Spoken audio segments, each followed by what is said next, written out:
Chasing after the California dream, we take a look at the shrinking middle class in the Golden State. And trying to save lives, a program connecting homeless people to outreach workers and the challenges in getting them to accept help. Plus, getting a second chance behind bars, the philosophy behind the program that teaches inmates at Donovan. Evening Edition starts now.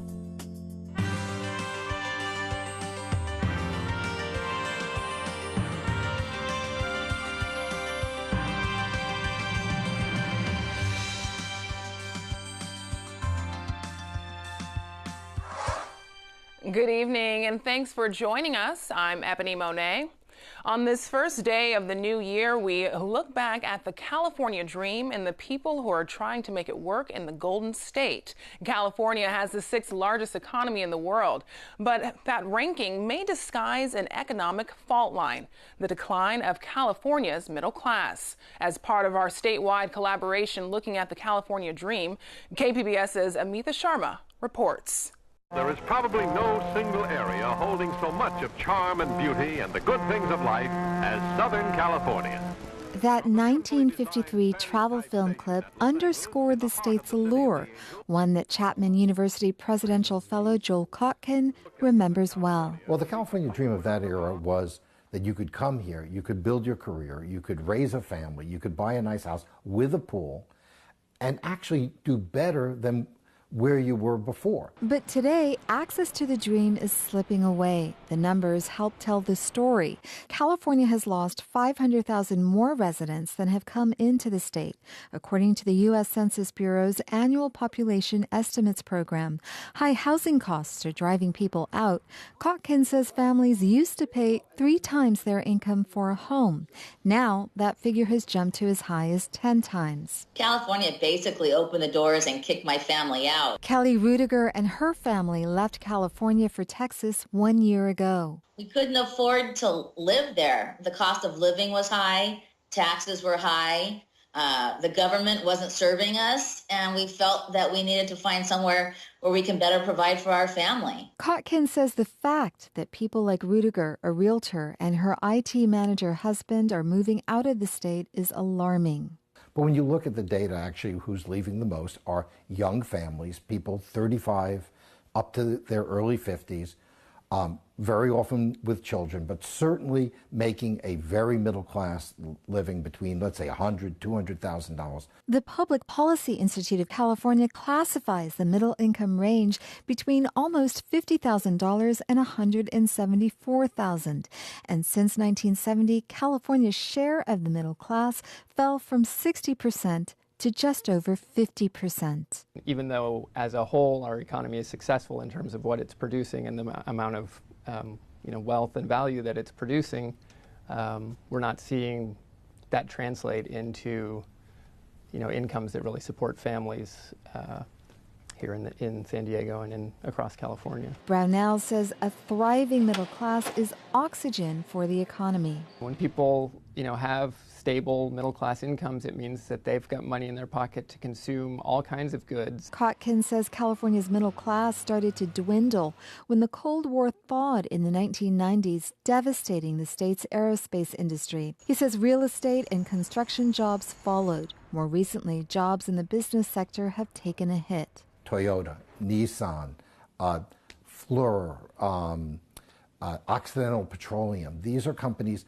that have employed large numbers of people for a long period of time here in Southern California and now are leaving. Brownell says the state has not done well when it comes to replacing those middle-class jobs that came along with these companies. Instead, California is creating highly skilled, high-paying tech jobs in Silicon Valley and in the biotech industry in San Diego.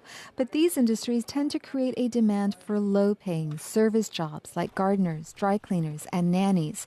Even people working in higher-paying positions are struggling to survive. Sharon Mintz runs a floral arrangement business. She says she offers free meals to her employees and has increased their pay from $15 to $20 an hour over the past few years, but still cannot hold on to them. it works, and then the rent goes up, and then we offer a little more, and then groceries go up. It feels like we're always trying to catch up with the reality of what they're dealing with in a day-to-day situation. Kotkin says California is headed away from the enchantment of the 1950s toward a more primitive time. Today, we have a society which over time is becoming more and more feudal, with very rich, very successful, some of the richest people in the history of the world at the very top, and then a diminishing middle class. And what's most frightening is what's happening to young people. You have young people, some of them with college educations, working at Uber, working at Starbucks, essentially barely making it. Amita Sharma, KPBS News. This year, we took a look at a pilot program in San Diego County that tries to help hundreds of unhealthy homeless people. As KPBS health reporter Susan Murphy explains, easing them off the streets is a daunting process. It's a hot July afternoon as outreach workers Angelica Garcia and Camille Cross set off on a search for a homeless couple near a riverbed in Chula Vista. To the left is where she said they're at. The couple is on a list of 1,050 names of people in need of intensive care management who frequently use emergency rooms. They said behind a brick wall, so I'm assuming it's this one right here. They're supposedly somewhere in this vast abandoned industrial space littered with graffitied cinder blocks and debris. I see some wood over there. The man and woman called the outreach workers last night to let them know of their new location after disappearing off the radar a few weeks ago. Julie? No, she's next door. Next door? Behind the next wall? Yeah. Okay, thank you. Around the bend, they find a shack made of scraps of plywood. How you doing, girl? I'm okay. In it are 46-year-old Julie Black and 52-year-old Philip Wright. Hey, Yo, Philip, what's up, bro? How you? Oh my gosh. Hey, your hand's man, so and it's swollen. For years, the couple has avoided shelters, spending their nights hidden from everyday life. So we came down to the river bottom to be, out of sight, out of mind. Black struggles with social anxiety. It's why her first encounter with the outreach team 3 months ago didn't go well. I screamed at them to get away from me.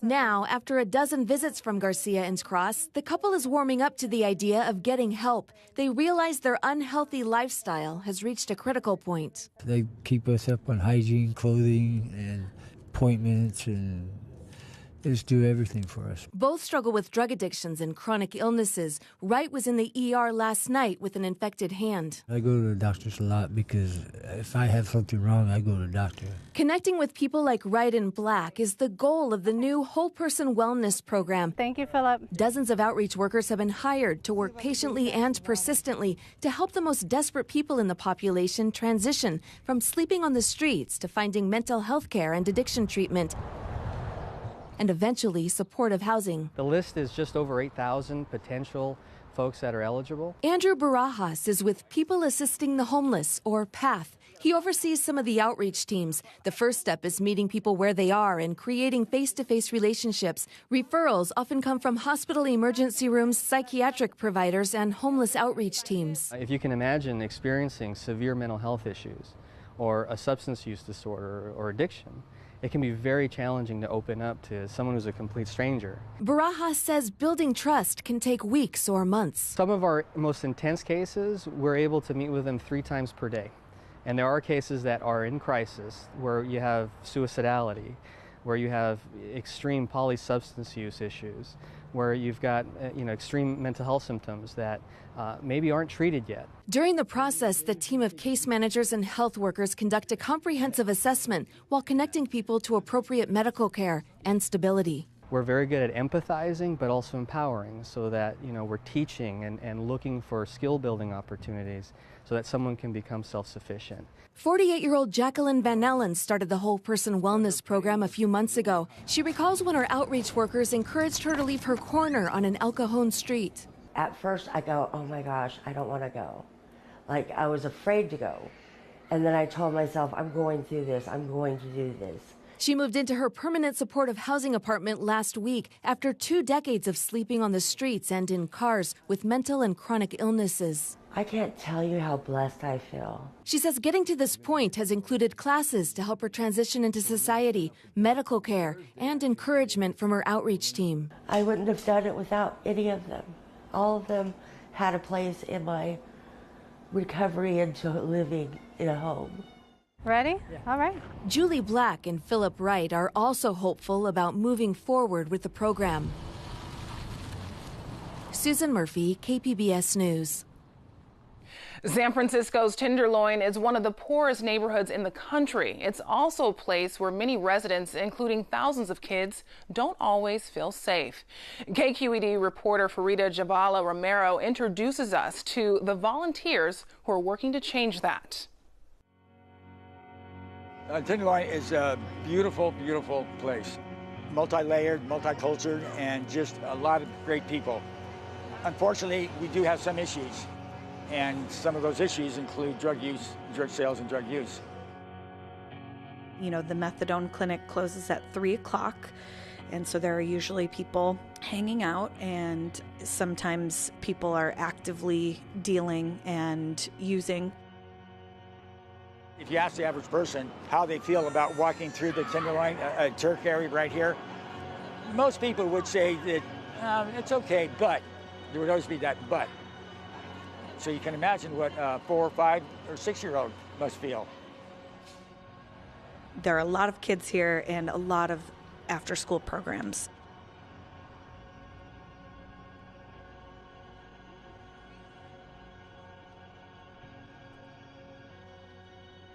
We just make it known to everybody that kids are coming, kids are about to come.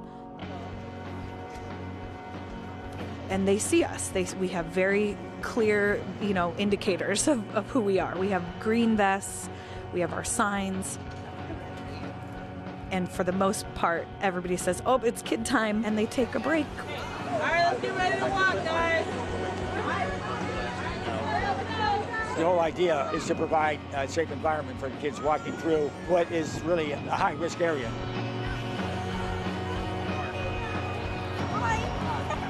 There'll be drug dealers when we get down there. They'll be all around the park, and then as soon as we set up, they leave to go somewhere else because they know that we're trying to do something good for the neighborhood. There would be all these people would always be right here, drinking or shooting up.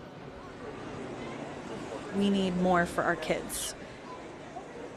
It was really a volunteer effort with residents and various organizations kind of fulfilling this promise to the community members. Exactly, have a safe day. We don't want to make things personal. We don't want to get up in someone's face and say, hey, I need you to move. Hey, we got some kids coming. We a little bit of room for the kids. We always want to de-escalate a situation. So, Thank you. Come on, big boys and girls, come on. Good job. I'm a part of my community. I love my community. Thank you so much. I've been on both sides of the fence. See, I've been sitting outside. I've been homeless. I've been on drugs. I've done it all. And now I'm on the other side of the fence where I'm clear-headed, and I want to do everything I can to help my environment and my community. I can do what I can for my neighborhood today, and that's what I do.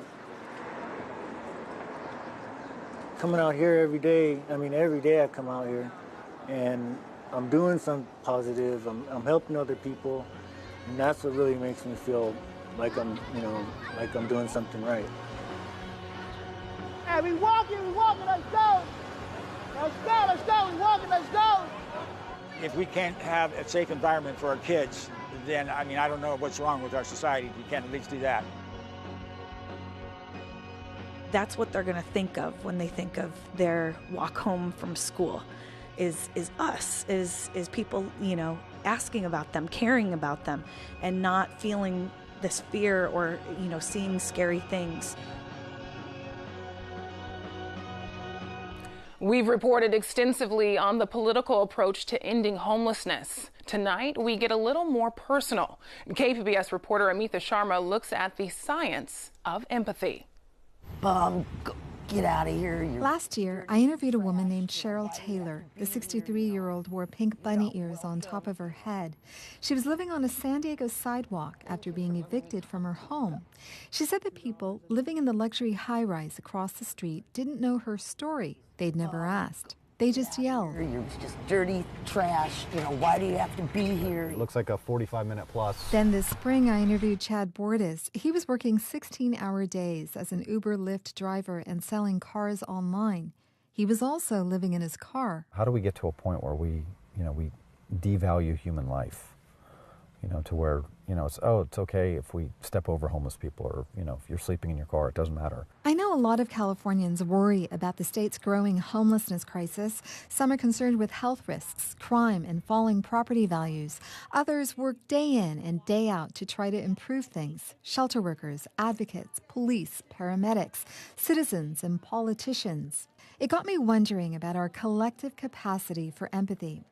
And I looked to science for some answers. Empathy is probably as native as any other sensory modality, hearing or vision or taste. UC San Diego neuroscientist William Mobley says you can actually see empathy in brain imaging. If you look at the parts of the brain that are activated when we feel pain or internal distress or sadness or even surprise, the same regions in the brain that are activated by those kinds of internal stimuli are also activated, at least they overlap with regions that are activated when we see pain or surprise in another. Mobley says research shows people's own experiences can foster empathy. So can the way we talk about people who are struggling. It reminded me of Riverside Mayor Rusty Bailey. He refuses to call people living on his city streets homeless. I've been calling them neighbors without homes. How you doing, girl? Mobley says once you change the language, the mindset can follow. Your brain is saying, wait a minute, these are our friends. So that means that they're people that we like, that we support them, that we want to be part of what's good for them. And that kind of thinking, practiced enough, can spark a powerful chain reaction. Empathy changes everything. It absolutely prevents me from ignoring or diminishing the value of another human being. And if everybody's of immense value, how can I ignore anybody in suffering? And if I can't ignore anybody who's suffering, well, then the world just changes. I ask Mobley Chad's question. Why does it seem that so many folks lack empathy? It may just be that we're so darn busy. We're so beset by other stresses that it's hard for us to really be the empathic people that we want to be and maybe even aspire to be. Researchers are looking at whether empathy can be inspired. A study published in the journal Clinical Psychology Review in 2011 found that loving kindness meditation and compassion meditation may intensify activity in the brain that relate to empathy. Another study by Stanford researchers in 2015 showed that the extended practice of loving-kindness meditation can spark behavioral changes linked to empathic responses. Empathy is a personality trait similar to resilience, optimism, and all of these traits are partly genetic, only about 35 to 50%, which means that 50 to 65% is not genetic. It is affected by environment and behavior, which means it can be modified, which means it can be improved. UC San Diego psychiatrist and neuroscientist Dilip Jeste says even something as simple as keeping a gratitude diary can stimulate empathy. We need it for our survival. Without empathy, human species will not survive. It is a lesson many people, especially homeless people, have learned for themselves. Remember the woman with the bunny ears, Cheryl Taylor, whose address was San Diego's streets? She said she wore those pink bunny ears to make people smile. Amitha Sharma, KPBS News. This story is part of our statewide California Dream collaboration. For more, head to kpbs.org/CADream. Students at a garden in Encanto are growing more than just vegetables. They're planting the seeds for a possible career path. KPBS video journalist Chris Arciaga takes us behind the scenes of the Second Chance Youth Garden. Okay, so we're preparing this one, and then we're going to plant here and here. We want to give them practical experience, the on-the-job experience. It creates an opportunity for them to explore a variety of career pathways, not only in the how do we work together as a team and showing up on time, but also what are the skills that we've learned about gardens, what are the skills that we've learned about working together. I'm learning how to harvest, I'm learning how to grow plants that I never knew how to grow. Grab that. And then there's one right here. And this is a great environment where they're busy outside every day, but they're also learning those career-related skills that they can, with confidence, go to an interview in the future. I need a break. I actually took the time to give back to the community and to actually grow something that I can grow at home. My mom, she got a new house and I plan on planting stuff there. And it has like a big backyard. And she said I can put like flowers or vegetables so she doesn't have to go grocery shopping. It's presenting them the world of work. It's giving them a real opportunity to learn those skills, maybe get it wrong here. Getting it wrong is okay, because when they get it wrong, they learn about something and about themselves. So when they're in a real life situation in front of an employer, what they've learned here will really help them secure the beginning of their careers for their future. Prisoners have long taken correspondence courses to earn college credits behind bars, but inmates at Donovan State Prison are participating in a rare face-to-face program. KPBS education reporter Megan Burks shows us how inmates earned their associate degrees. Hey, Quinteros, what's up, man? The students filing into John Reeder's English 99 class carry their books and pens in large plastic bags instead of backpacks. They wear blue prison uniforms and faded black tattoos, but those are just about the only clues this classroom is in a prison. College pennants line the walls, a whiteboard lays out the day's agenda, and the students quickly take their seats, except for one who's eager to discuss the text. And here's the thing, he keeps making mistakes over and over again. And you have all these decades of experience. He's trying to capture when he was a dumb 20-year-old. Reeder says that's common for this group. The level of critical thought and the commentary is just much higher than I would typically get in a room, teaching the same class to a room of like 18 to 21-year-olds. These guys draw from a pretty remarkable pool of experiences, and they're able to leverage that a lot in our classroom. The class is on reading and writing analytically and more or less marks the halfway point on the student's journey to an associate's degree. Things move a little slower behind bars, so they're expected to graduate in 2020, but their degrees will be no different than those earned outside of prison. Reeder says his class is just as rigorous, drawing on psychology, philosophy, and poetry to explore themes of education and power. The idea is that most folks, I would assume, come into the classroom, if they're going to yoke ideas of education and power together, they would think, oh, well, higher ed leads to empowerment. And that's a great narrative. I love that narrative. But I also want them to think about the ways structures of education dovetail with structures of power in U.S. society. And so we're not just thinking about it in terms of personal transformation and empowerment, although that is an important part of why they're here. I also want them to think about some of the social inequities that get reproduced within systems of education in the U.S. And that strikes a chord with 34-year-old Kyle Bachman. He essentially grew up in Orange County's criminal justice system. Most of the schools I went to growing up were probation schools.